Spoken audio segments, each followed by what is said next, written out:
retrouve pour une nouvelle vidéo et il s'agit cette fois d'une pile à lire, celle du Cold Winter Challenge qui est organisée depuis maintenant 3 ans, c'est sa 3e édition, par Elise de Book on the Coop, dont je vous mettrai la vidéo en barre d'infos. C'est un challenge littéraire sur l'hiver qui a lieu du 1er décembre au 1er février. Oui, c'est exact. Et cette année, sa thématique est In the Dead of Winter. Donc sur la fin de l'hiver, on pourrait traduire cela comme ceci.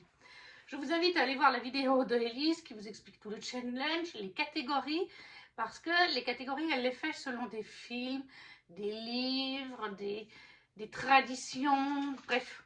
C'est très intéressant d'aller voir la présentation du challenge pour avoir tous ces détails. Elle a 2 menus qu'elle garde chaque année identiques et un 3e qui change avec 5 sous-catégories pour cette année. Je m'excuse, encore une fois, Electra a choisi le moment où je commence à tourner pour manger les croquettes. Donc le premier menu, c'est la féerie des fêtes, avec en première sous-catégorie s'embrasser sous le gui. En mot-clé, on a romance ou romance de Noël, poison, drame romantique, manoir ou gothique. Et là, j'ai mis une nouveauté que je viens de recevoir il n'y a pas très longtemps. La librairie des poèmes infusés, je crois que c'est ça, oui, de Jérémy Angelo chez Twinkle Éditions. C'est une petite maison d'édition qui fabrique, dont les livres voient le jour grâce à des campagnes Ulule. Et après, vous pouvez les retrouver par contre à la vente tout au long de l'année, même après Ulule. Très joli livre. Normalement, je vous l'ai présenté dans un Holland Blabla il n'y a pas très longtemps. On nous dit, après la disparition de leurs parents, Salomé et sa petite sœur Maëlle trouvent refuge chez leur grand-père dans les terres brumeuses d'Écosse. Passionnée par l'art ancestral des infusions poétiques, des mélanges de plantes, de vers et d'intentions, Salomé rêve de devenir maîtresse infuseuse depuis toujours. Pour trouver sa propre voie et réaliser ce souhait, elle se rend à Whisperness, un village au nord des Highlands, à peine visible sur les cartes. Là-bas l'attend la librairie des poèmes infusés, tenue par Declan McKinnon, un jeune maître infuseur oublié et grincheux qui vit reclus entre les rayonnages d'un passé qu'il refuse de rouvrir. Mais l'endroit qui fut autrefois un sanctuaire littéraire est aujourd'hui menacé de fermeture. Declan et sa sœur Eilidh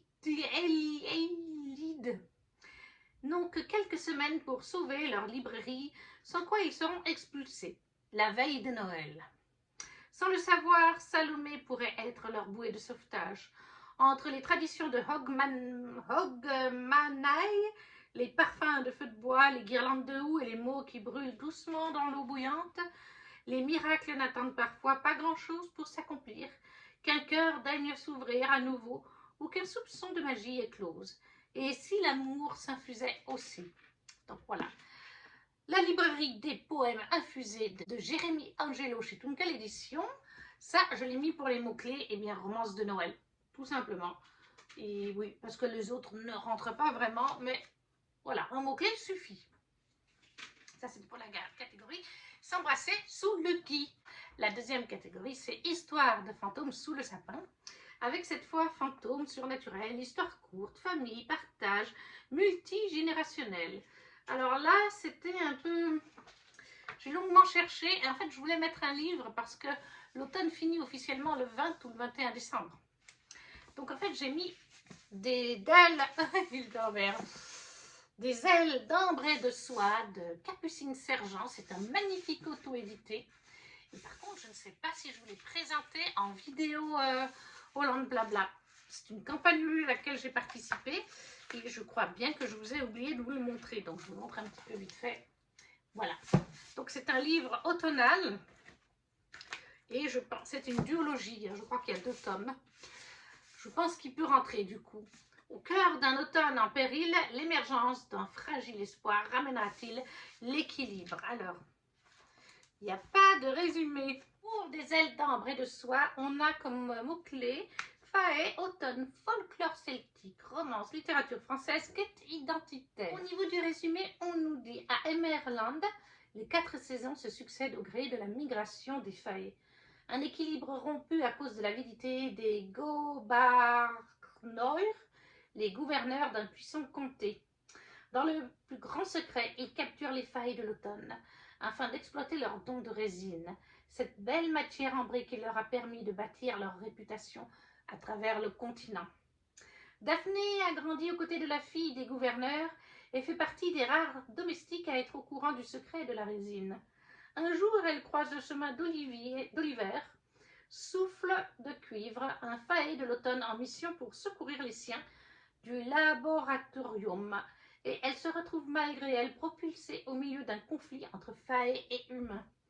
La menace de la disparition de l'automne risque de bouleverser le monde tel qu'on le connaît. Voilà, il y a encore d'autres paragraphes, mais je préfère ne pas tout vous le lire. Donc ça, c'est des ailes d'ambre et de soie de Capucine Sergent. En tout cas, le tome 1, je ne sais pas si je lirai les deux, surtout que c'est à lire avant le 20 décembre. Et donc ça, j'ai choisi pour les mots-clés, en fait, surnaturel, puisqu'il y a des failles. Je pense que c'est le seul qui va pouvoir rentrer au niveau des mots-clés. Mais ça suffit, comme je vous ai dit, à partir du moment où il y en a un, on est tout bon. Et ça, c'était donc pour la catégorie Histoire de fantômes sous le sapin. Alors, c'est vrai que j'ai hésité avec un autre livre, mais je ne le possède pas. C'est un truc avec Esprit de Noël qui est sorti cette année, justement. Mais j'aimerais bien l'avoir en physique. Il me fait très envie, mais en physique.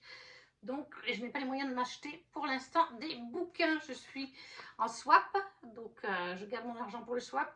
Et même au-delà de ça, j'ai un swap avec Ludivine. On a mis 4 ou 5 livres. C'est un swap calendrier de l'Avent. Anne-Sophie, je crois qu'on a dit 3 livres. Il y a le calendrier de l'Avent Once Upon a Book Box avec une dizaine de livres. Donc, il y a à peu près une vingtaine de livres qui risquent de rentrer en décembre dans ma palle. Et il y a forcément des choses qui pourraient potentiellement être des doubles si j'achète. Donc je préfère me retenir. La troisième catégorie de féerie des fêtes, c'est Au coin du feu, un livre cocooning qui réchauffe le cœur et le corps. Là, c'était pas très compliqué. Je suis dans une saga que je veux continuer. Les Mémoires de la forêt, le tome 3 de Michael Bras-Arnaud chez l'École des loisirs. Ce tome 4, c'est l'esprit de l'hiver. Donc en plus, on est totalement dans la thématique. J'attendais l'hiver pour pouvoir lire ce beau petit bébé. Et qui est totalement cocooning, qui réchauffe le cœur et le corps. C'est le cas de toute cette saga. Dans ce tome, on nous dit « L'hiver et son manteau se sont posés sur la forêt. Les jours sont froids et les nuits sont longues, mais comme chaque année à l'approche de la fête de Yule, les habitants de Belle-Écorce se réjouissent. Les boutiques regorgent de jolies choses, les gourmandises se préparent et beaucoup prennent la direction du Grand Nord. C'est tout là-haut, dans les dangereuses vallées de sombre hiver, que Pimprenel et Séraphin Renard sont allés chercher un cadeau pour Bartholomé, leur fils à la santé fragile, mais ils ne reviennent pas le jour prévu. Pour les retrouver, Bartholomé embarque avec son oncle Archibald dans l'étoile de Belle-Écorce, un légendaire train à vapeur. Alors qu'à bord les événements étranges se succèdent, il fait la connaissance d'un mystérieux passager clandestin qui pourrait bien tenir des informations cruciales pour leur enquête. Voilà, donc un petit côté mystère. Et comme je vous dis, c'est toujours cosy et doudou avec les Mémoires de la forêt. Même s'il y a toujours en arrière-plan des thématiques comme la maladie d'Alzheimer dans le tome 1. Là, on a aussi la santé de Bartholomé qui est évoquée dans le tome 2. Et là, c'est à nouveau mis en avant dans le tome 3. Donc, les Mémoires de la forêt de Michael Bras-Arnaud, l'esprit de l'hiver. Illustré d'ailleurs par Sanoé à l'école des loisirs, chez l'école des loisirs.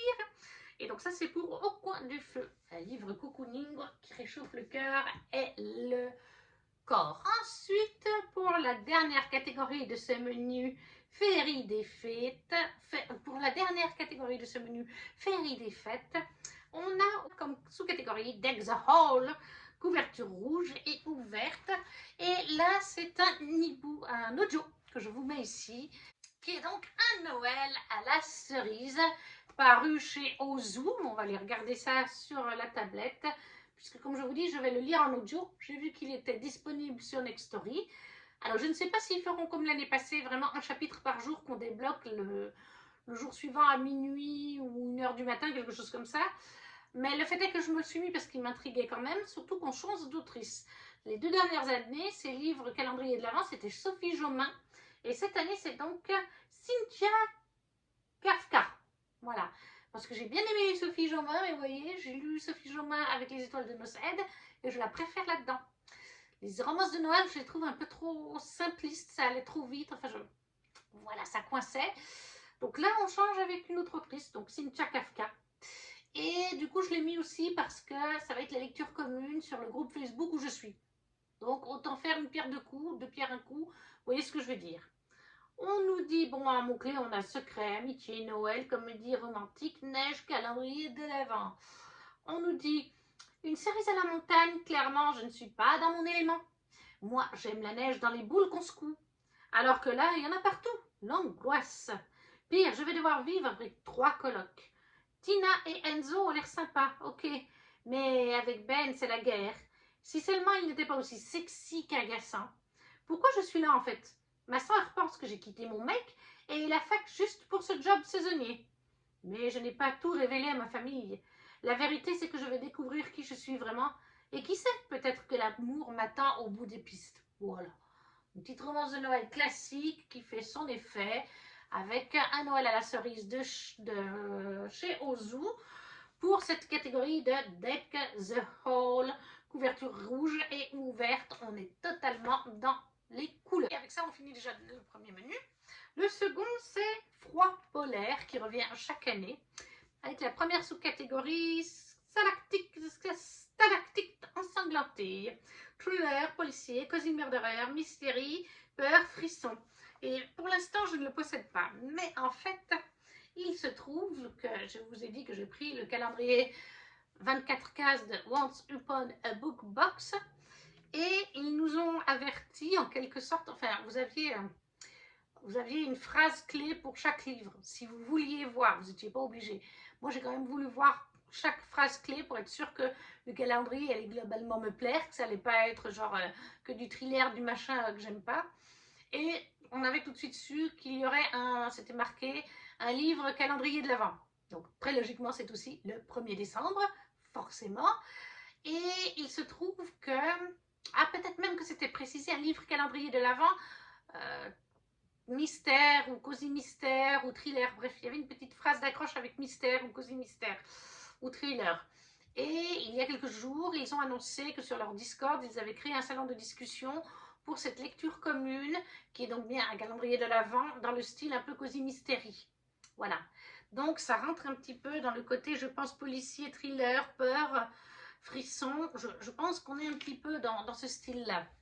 Mais du coup, je ne savais pas ce que c'était.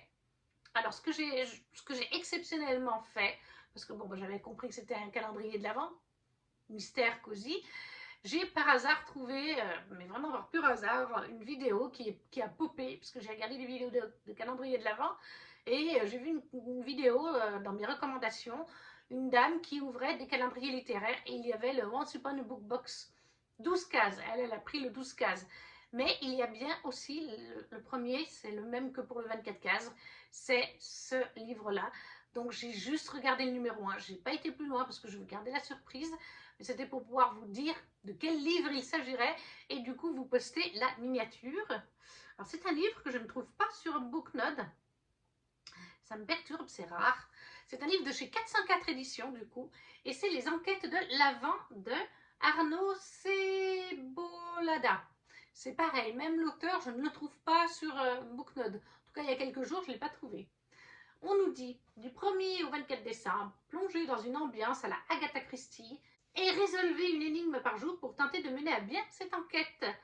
Le célèbre archéologue Alistair Graves a mystérieusement disparu lors d'une mission sur un site de fouille d'une cité antique près de Rome. Ça m'intéresse. Le British Museum fait appel à vos talents de détective pour le retrouver. Montez à bord de l'Orient Express et résolvez chaque jour une énigme qui vous mènera sur la piste du coupable. Entre histoire de famille et adversaire universitaire, qui est responsable de la disparition d'Alistair Graves? Parviendrez-vous à retrouver le professeur Hatton? Quel mystère plane au-dessus de cette cité antique? Une enquête haletante à mener chaque jour avant Noël. Donc voilà, les enquêtes de l'Avent, 24 énigmes pour attendre Noël de Arnaud Cebolada chez 404 éditions pour donc stalactique ensanglantée. Donc cosy mystérie, ça va. Et puis je pense que c'est un peu du policier thriller, un petit peu frisson éventuellement. Je pense qu'on est plutôt pas mal. La deuxième sous-catégorie de ce menu, c'est donc marcher dans la neige, avec en mot-clé nature rating, littérature de voyage, grands espaces, nature, solitude. J'ai un petit peu galéré, j'ai hésité avec les mémoires de la forêt. Je pense que littérature de voyage, nature rating, grands espaces, même un petit peu solitude, je pense que ça peut quand même jouer pour ce que j'ai mis, parce que le tome 1, ce personnage aimait beaucoup la nature, aimait beaucoup les arbres, les lacs, les machins. J'ai mis le tome 2 de Anne de Green Gables, qui est donc Anne d'Avonlea, de Lucie Maud de Montgomery, chez Monsieur Toussaint Louverture. En plus, c'est un des 12 livres qu'on m'a choisi cette année dans le 12 mois, 12 livres, 12 amis. Et c'est justement ma patronne. Elle et une autre personne m'avaient sélectionné toutes les deux le tome 1 de Anne de Green Gables. Donc, j'ai mis le tome 2. Ça me permet de valider une 10e lecture de ce challenge avec celui-ci. Donc, on suit une jeune fille qui est dans le tome 1, elle est enfant. Quand elle débarque dans un village, on est, je crois, en 1900 ou 1800 et des bananes. Je ne sais plus exactement, peut-être 1900, je ne sais plus. On n'est pas de nos jours, hein. On est dans le passé. Je crois qu'on est en Nouvelle-Angleterre ou quelque chose comme ça. Et elle va débarquer, un frère et une sœur qui ont déjà un certain âge, veulent adopter un petit garçon qui pourra aider à la maison et surtout le frère à l'extérieur à s'occuper des champs, etc. Ils vont passer par une connaissance à eux qui doit se rendre en ville pour elle-même adopter un enfant, mais elle revient avec une petite fille au lieu d'un garçon. Alors il se trouve que le monsieur tombe tout de suite sous le charme d'Anne, ils discutent tous les deux très bien, enfin voilà, ils s'entendent très bien. La sœur va être un peu voilà, réticente parce qu'elle voulait un garçon comme son frère, mais elle aussi tombe sous le charme d'Anne. Et donc Anne se fait adopter par ses deux frères et sœurs et ça devient sa famille. Et on la suit enfant et puis adolescente. Il me semble que dans le tome 1, on finit, elle est à la fin de l'adolescence, il me semble, ou pas loin. On sent que les premiers amours vont arriver aussi. Voilà. C'est hyper connu, c'est un classique de littérature, beaucoup de gens en parlent et en bien. Les couvertures sont magnifiques, ça par contre il faut noter le travail dessus, ça donne du coup très envie. Donc Anne d'Avonlea, c'est le tome 2 de Lucie Maud de Montgomery chez Monsieur Toussaint Louverture pour marcher dans la neige. Je pense que ça joue un petit peu pour nature rating, nature, solitude, grands espaces, littérature de voyage. Tout me paraît un petit peu juste quand même. Ensuite, nous avons The Wild Hunt, avec en mots-clés prophétie, destinée, chasse-quête et chute. Oui, c'est cela. Et là, j'ai mis un livre qui est plutôt pour les prophéties destinées et les quêtes. Je pense qu'on le lira en janvier avec Ludivine. La saga des sans-destins, le tome 2, c'est la fin de cette duologie de Daniel L. Jensen, paru chez Brajlon. C'est donc le tome 2. Je vais essayer de vous résumer le tome 1. On suit en fait Freya. Freya, on est dans un univers de fantasy inventé, mais qui s'inspire un peu de notre mythologie nordique, avec les dieux tels que Freya, Odin et compagnie. Et Freya, dans le tome 1, c'est une jeune femme qui a un fort caractère, mais qui le cache, et qui a surtout un certain don qu'elle cache depuis toute petite, parce que sa famille, ses parents surtout, lui ont dit de ne pas en parler. Et Freya est mariée avec un homme ignoble, comme ça arrivait souvent dans ces époques-là. Et à un moment donné, elle va se retrouver devant un lord, je ne sais plus comment on appelle ça dans ces pays, maintenant j'ai un blanc. Elle va se retrouver face à ce lord. Vraiment, j'ai un blanc sur comment on appelle ça. Et en fait, il va découvrir qu'elle a un pouvoir. Et du coup, il va vouloir l'épouser. Il va dire à son mari, non mais en fait, toi, tu comptes pas. Alors, je l'embarque et je l'épouse. Il a déjà une épouse, qu'il aime d'ailleurs. Mais c'est parce que lui est au courant qu'il y a une prophétie et une destinée pour ce don précis qu'elle a. Chose qu'elle ne savait pas, mais que ses parents, eux, savaient. Parce que c'est une prophétie connue du peuple et des nobles. Et son papa, je crois, a travaillé pour des nobles. Et donc, elle va épouser ce seigneur de territoire un peu contre son gré, dans le sens où, voilà, il va lui dire, mais si tu le fais pas, les membres de ta famille vivants, là, ta mère, ton frère, ça va mal se passer pour eux. Voilà, donc, mais c'est pas un mariage d'amour du tout. Par contre, il a un fils, ce très cher chef de clan, qui est beau et bien sûr que notre héroïne Freya est attirée par lui et inversement, ce qui lui pose quand même quelques soucis pendant une partie du livre puisqu'elle est mariée au père. Voilà. Donc ça c'est le tome 2, mythologie viking, mythologie nordique, la saga des sans destins, le tome 2 de Daniel L. Jensen qui est paru du coup chez Brajlon pour la catégorie The Wild Hunt. Je pense qu'on est pour les prophéties, les mots-clés prophéties, destinées et quête, même chasse, on est totalement dedans. Ensuite, la dernière catégorie, sous-catégorie de ce menu froid polaire, c'est le Ditsuno, un livre dont le titre contient un mot hivernal. Et là, j'ai choisi un Highlander sous le sapin, et pas un Highlander en hiver, de Anna Scott chez J'ai lu Poche. Là, on nous dit, donc totalement le mot sapin, ça fait partie des mots hivernales pour moi. Welcome to Scotland. Lorsque sa famille lui offre le voyage de ses rêves dans les Highlands pour Noël, Rémi est bien décidé à oublier sa récente rupture et à en profiter pleinement. À elle, les châteaux, les lochs et les paysages sauvages. Mais elle ne s'attendait pas à rencontrer un véritable Highlander dès son arrivée. Même si elle sait que la réalité ne ressemble pas à une série télé, Romy se laisse peu à peu charmer par Archie. Au diable la prudence, après tout, c'est peut-être ainsi qu'elle vivra le plus féerique des Noëls. Donc voilà, Anna Scott, un Highlander sous le sapin chez J'ai lu, format poche, pour cette dernière catégorie qui était Let It Snow, un livre dont le titre contient un mot hivernal. Et on va sur le menu inédit de chaque année avec 5 sous-catégories. Et cette année, c'est Into the Dead of Winter.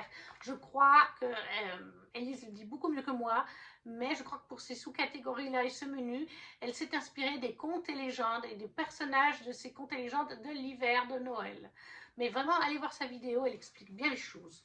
La première sous-catégorie, c'est Greetings from Krampus, avec un mot-clé divinité, nuit, sacrifice, danger, animal, enfance et masque. Alors moi, j'ai mis les mots-clés masque, animal, divinité, danger aussi, parce que divinité, ça rentre. Et j'ai mis un tome 2 pour avancer une saga. Masque et monstre de R11 d'or en auto-édité, cette magnifique édition que j'ai depuis un sacré moment et que je n'ai toujours pas lue. Parce que dans Masque et monstre, déjà il y a le mot-clé masque, on suit en fait 2 jeunes filles, et je ne sais plus comment elles s'appellent, mais je crois qu'on a leur petit nom. Oui, on suit Cornelia et Blanche, 2 sœurs qui possèdent d'ailleurs un chat. Elles vivent dans notre monde et elles vont faire la rencontre d'un personnage qui fait des masques, qui crée des masques d'animaux étranges. Et elles vont rencontrer aussi un autre personnage de mémoire. Et en fait, elles vont découvrir que quand elles mettent ces masques, ça les transforme, je crois, en animal magique, mais surtout, les animaux magiques existent, les animaux des mythes, des légendes de partout dans le monde. Vous avez d'ailleurs à la fin un bestiaire. Alors là, j'ai le bestiaire de chaque animal. Voilà, on va essayer comme ça, ce sera mieux. Voilà, des animaux, c'est tout R11 d'or qui les fait d'ailleurs. Des animaux de mythes et légendes. Genre, qu'est-ce qu'on a là? La Vouvire, tout à fait. Une sorte de dragon qui est connu dans nos mythes et légendes. Et voilà, ils vont découvrir que ces animaux existent. Elles vont commencer à en soigner certains, parce que je crois que c'est celui qui a les masques qui va leur demander de les garder sous leur aile, de les soigner. Et en parallèle de ça, elles vont découvrir qu'il y a un monde tout autour d'elles parallèle, enfin une strate parallèle, qui permet de remonter aussi le temps, d'aller dans des royaumes qui appartiennent à certains êtres qu'on peut retrouver dans certaines mythologies, dans certaines... je ne sais plus si on l'a ou pas dans le tome 2, il me semblait qu'on l'avait. Voilà, je l'ai retrouvé. On a toute une carte. Et on a des personnages comme Bastet, Midas et leur royaume, Homer, Iscarotte, Cerbère, Baba Yaga, acétone, argos, horus, méduse. Donc on mélange un petit peu les mythes et légendes, vous voyez. On a des grandes villes, Djibouti, Pékin, Moscou, et on a des lignes temporelles, 2050, 2000, 2010. Bref, c'est assez complexe à vous expliquer, mais il y a toute une carte, et Hermonsdor l'explique plutôt bien dans son récit. Et je l'ai trouvé très bon, très original comme livre. Et donc ça, c'est le tome 2. Donc on a des masques dedans, comme je vous ai dit, et on a des animaux. Donc déjà, pour ces deux mots-clés, on est totalement dans le thème. Et puis après, danger, oui, divinité, je vous ai cité des noms de divinités. Et puis sacrifice, je ne sais pas, peut-être, j'imagine. En tout cas, c'est un univers que j'ai beaucoup aimé. J'ai du mal à vous en parler parce que c'est très spécial, mais j'avais jamais vu ça et je le trouve très bien fait. Donc, Masque et Monstre, le tome 2 de Hermonsdor en auto-édité pour la catégorie Greetings from Krampus. Voilà, avec les mots-clés que je vous ai cités juste avant.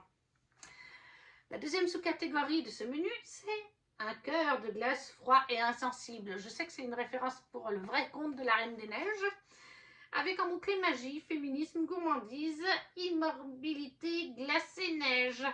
J'ai hésité pendant longtemps et il y en a un que je voulais vraiment lire avant les fêtes de Noël, si c'est possible. Ça, je ne sais pas si ça va l'être. Du coup, ça rentre pour les mots-clés magie, ça c'est sûr. Et je pense pour féminisme, parce que c'est du female rage. Il s'agit de « Et vous brûlerez dans ma haine » de Justine Tiffany, chez Plume Blanche, l'édition collector qui est absolument magnifique, qui n'est pas encore sortie et ne sortira pas avant, je crois, octobre, novembre ou septembre 2026. C'est une avant-première parce qu'on peut commander jusqu'au 31 décembre sur le site de Plume Blanche le pack avec les 12 livres de l'année 2026. Voilà, comme ça, vous pouvez lire tous les livres des éditions Plume Blanche apparaître avant même la sortie du premier volume de cette année. Donc, moi, j'ai choisi celui-là parce que je sais que c'est du Female Rage et qu'il y a de la magie, de la sorcellerie. On nous dit, il n'y a pas grand-chose derrière, mais ça suffit à me donner très envie. L'heure du sabbat a sonné. Enterrée vivante, Nérélia prie. Encore et encore, que quelqu'un, quelque part, l'entende, réponde à son appel, la sauve. N'importe qui. Et lui, dans l'obscurité, l'écoute. Lui, l'autre. Voilà, il n'y a pas besoin de plus. Ça fait totalement effet sur moi. Il y a magie, femelle rage, ce qui va bien avec féminisme. Je pense qu'on est sur un livre où le personnage féminin va se venger, etc. et devenir fort au niveau de son caractère. Donc, Et vous brûlerez dans ma haine de Justine Tiffany, qui est un gros bébé, aux éditions Plume Blanche, qui n'est donc pas encore sorti. Si vous le voulez, il vous faudra prendre le pack Plume Blanche 2026 ou attendre son mois de sortie. Et ça, c'était pour un cœur de glace froid et insensible. Et les mots-clés, je vous les ai déjà dit. Troisième sous-catégorie de ce menu, c'est le démon aux yeux bleus, le roi de l'hiver. Avec en mots-clés pouvoir, amour, mythe, folklore, démon, beauté. Et là, j'ai joué sur les mots-clés mythe, folklore, peut-être un peu pouvoir, démon, je ne pense pas, parce que c'est plutôt des êtres positifs, me semble-t-il. Mais je m'étais pris en début d'année le grand livre des esprits de Noël de Richard Elie et Frédéric Desvos, Fées, elfes, lutins, fantômes et autres créatures magiques de l'hiver aux éditions Vega. Voilà, très joli livre. Je vais montrer quelques pages. Alors, il y a des choses que je ne connais pas du tout. Hein. Voilà, là, on vous parle du sapin, par exemple, la tradition du sapin. Il y a plein de choses qui sont évoquées. Voilà, les anges gardiens de nos vies. Voilà. Qu'est-ce qu'on a d'autre? Je crois qu'à un moment donné, on a le Père Noël. Là, je viens de passer, il me semble, le Père Noël. Voilà, le Père Noël.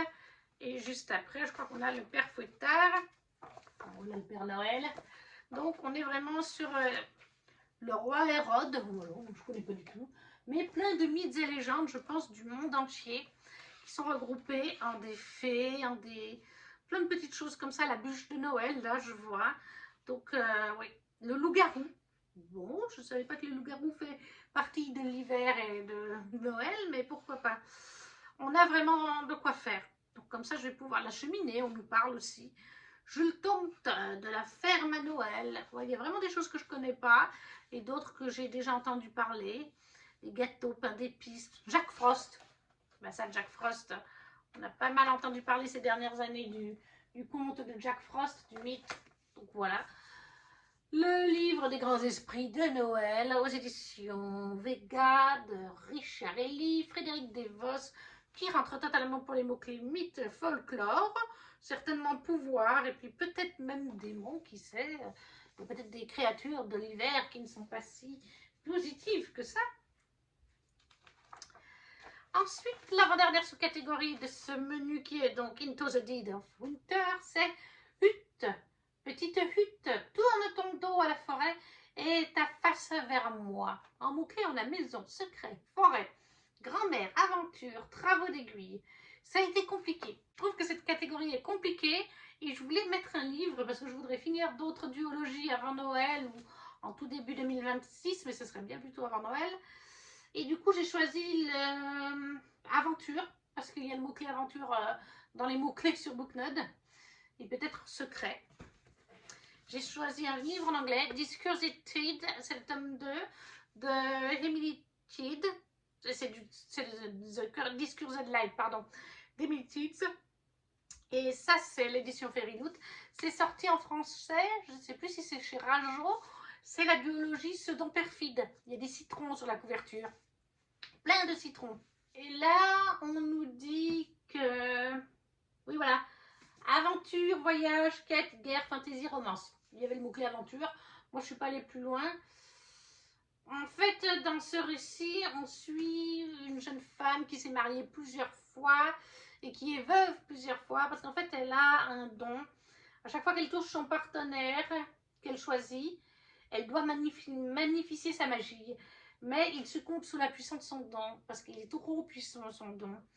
Et le peuple commence un petit peu à avoir des doutes, les prêtres trouvent tout ça du royaume aussi, et il y a une espèce de menace qui se rapproche de semaine en semaine, de jour en jour, et on n'a toujours pas trouvé le bon mari pour cette jeune femme, et elle va commencer à être menacée.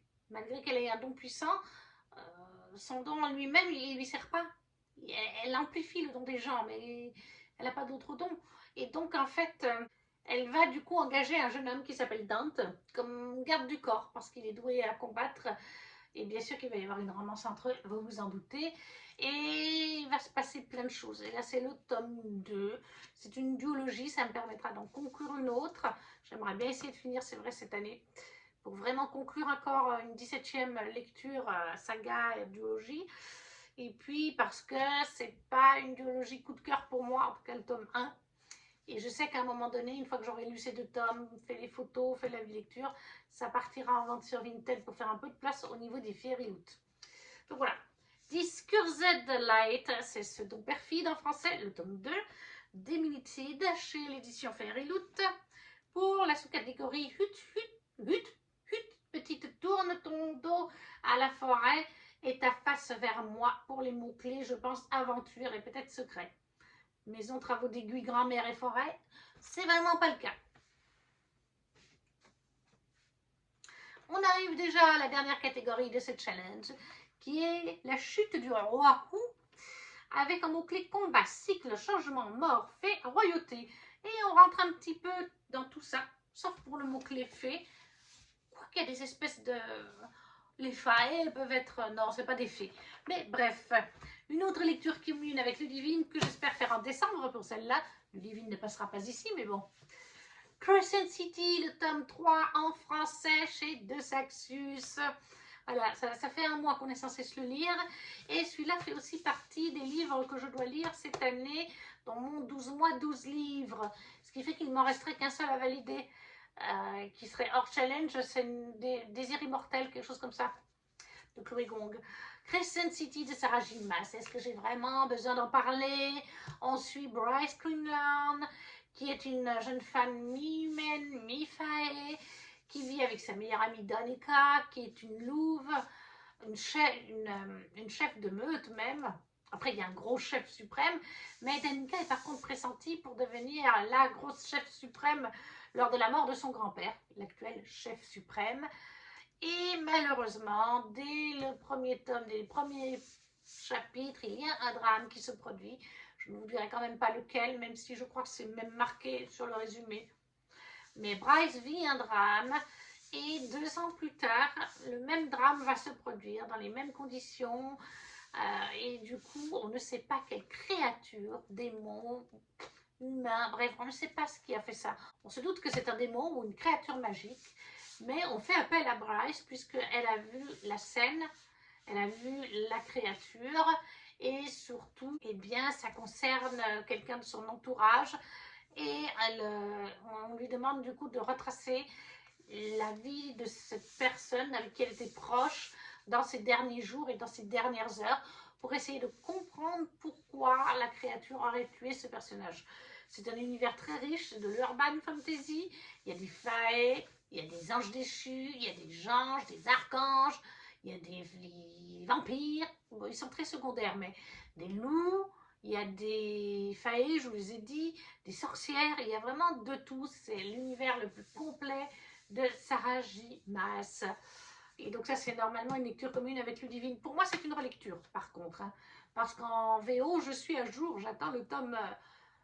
Alors, pour l'instant, aucun tome 4 n'a été annoncé, mais Sarah J. Maas a bien expliqué que la trilogie romanticide de Hunt et Bryce s'arrête là. Mais il y a plein d'autres personnages dans l'univers, et on sent bien dans les derniers chapitres du tome 3 qu'il y a plein de possibilités et qu'on aura des suites pour ces personnages. Mais là, actuellement, Sarah J. Maas travaille sur le tome 6 d'Akotar. Voilà. Et de toute façon, c'est bien que ce soit le tome 6 qui sorte, puisque c'est plus un secret pour personne. Sarah J. Maas a fait un multiverse avec ses 3 sagas de Keleana, Akotar et Crescent City. Surtout Crescent City et Akotar. On est... voilà, il y a vraiment plein d'éléments. À la fin du tome 2 de ce Crescent City et le premier tiers de ce Crescent City, voilà, on est vraiment avec... on est connecté vraiment de très près avec Akotar. On découvre plein de connexions. On en découvre aussi avec Keleana, mais plus légère. Mais bon, c'est bien quand même d'avoir lu Keleana jusqu'au tome 3 pour lire ce tome 3. Et tout Akotar pour lire ce tome 5, ce tome 3. Le tome de Nesta inclus, parce que vous allez vous spoiler plein de choses qui se passent dans le tome 5, donc le tome de Nesta. Si vous lisez le tome 3 de Crescent City, vous allez découvrir plein de choses. Voilà. Et pareil, lisez le tome 3 de Crescent City. Après, bah oui, parce que c'est pareil, vous allez vous spoiler.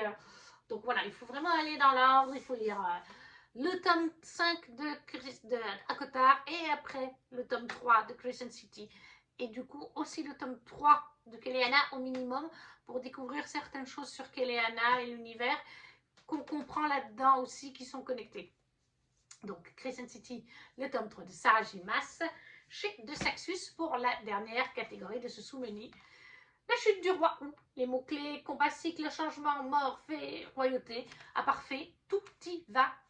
Et voilà, la vidéo est à présent terminée. Ça fait une belle pile à lire avec un audio en plus un livre qui n'est pas encore là puisque je l'ouvrirai le 1er décembre. N'hésitez pas à me dire si vous participez au challenge et à m'envoyer le lien de votre vidéo. J'adore regarder les piles à lire des challenges. À me dire si vous avez lu certains de ces livres, si vous font envie, si vous ne savez pas quoi mettre, on connaît la chanson, un petit emoji, un petit pouce parce que ça soutient la chaîne, à partager la vidéo si le cœur vous en dit et à vous abonner. Et nous, on se retrouve très vite pour une prochaine vidéo. Ciao, ciao!